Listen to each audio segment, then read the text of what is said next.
పట్టభద్రుల గలం వినిపించేందుకు తనను శాసన మండలికి పంపించాలని ఆల్ ఫోర్స్ సంస్థల అధినేత పట్టభద్రుల ఎమ్మెల్సీ అభ్యర్థి వి నరేందర్ రెడ్డి కోరారు. పెద్దపల్లి జిల్లా గోదావరిఖనిలో ఆయన మీడియాతో మాట్లాడారు. కార్పొరేషన్ కార్యాలయం వద్ద అంబేద్కర్ విగ్రహానికి పూలమాల వేసి పలు కార్యక్రమాల్లో ఆయన పాల్గొన్నారు.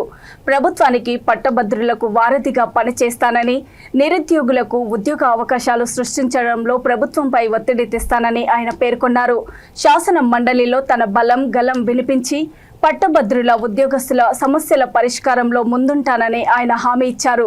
కరీంనగర్, ఆదిలాబాద్, నిజామాబాద్, మెదక్ జిల్లాల పట్టభద్రుల ఎమ్మెల్సీ ఎన్నికల్లో మొదటి ప్రాధాన్యత ఓటు వేసి గెలిపించాలని నరేందర్ రెడ్డి అభ్యర్థించారు.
ఇక్కడ మరి పారిశ్రామిక జిల్లా అయిన పెద్దపల్లి జిల్లా ముఖ్యంగా ఈరోజు గోదావరిఖనిలో రావడం జరిగింది.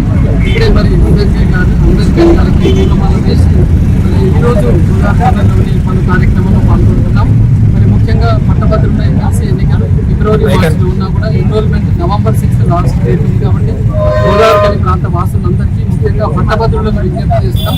November 6 మీరందరూ ఆన్లైన్లో మరియు ఆఫ్లైన్లో కూడా సబ్మిట్ చేసి మీరు యొక్క ఓటును నమోదు చేసుకొని మరి యువత గలాన్ని పట్టభద్రుల గలాన్ని వినిపించాలని సందర్భంగా కోరుతున్నాం.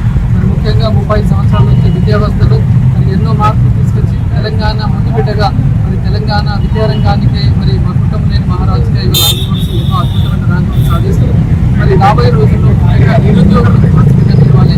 అట్లాగే ఉద్యోగుల సమస్యలను పరిష్కారం దిశగా వారికి మరి మరి 5 సంవత్సరం తప్పకుండా మీరు సేవతో ఉంటారని చెప్పేసి మీరు పెద్ద సంఖ్యలో ఓటు నమోదు చేసుకొని ఈ యొక్క ఫస్ట్ ప్రియారిటీ ఓటు చేసి గెలిపించి శాసన మండలిలో ఉన్నట్లయితే నిరుద్యోగుల సమస్యల పట్ల కానీ ఉద్యోగుల సమస్యల పట్ల కానీ మరి ముఖ్యంగా ఇక్కడ మన పారిశ్రామిక ప్రాంతంలో తప్పకుండా మన ప్రాంత వాసులకి రిజర్వేషన్ కల్పించాలని మరి వల్ల ఎఫ్సీ కావచ్చు, తర్వాత సింగరేణి కావచ్చు, ఎన్టీపీసీ కావచ్చు, ఈ ప్రాంత వాసులకి మనం తప్పకుండా రిజర్వేషన్ ఇచ్చి ఇక్కడున్న యువతకి మరి అందరూ ఉద్యోగ కల్పనలో ఎక్కువ శాతం కేటాయించినట్టుగా ఉన్నట్లయితే మరి గోదావరి ప్రాంత వాసులు నిరుద్యోగులు లేకుండా వెళ్తారని చెప్పేసి చెప్తూ మరి రాబోయే రోజుల్లో మరి తప్పకుండా ఒక మైనింగ్ యూనివర్సిటీని మన ప్రాంతంలో ఏర్పాటు చేసుకొని ఇక్కడ ఇంకా ఆ దిశగా మనం అడుగు వేయాలని చెప్పేసి సందర్భంగా కోరుతూ అవకాశం ఇస్తే ఇవన్నీ నెరవేరే దిశగా మరి తప్పకుండా గోదావరిఖని ప్రాంత వాసులకి అండగా ఉంటుందని పట్టభద్రుల సేవలో నిమగ్నం అవుతాయని చెప్పేసి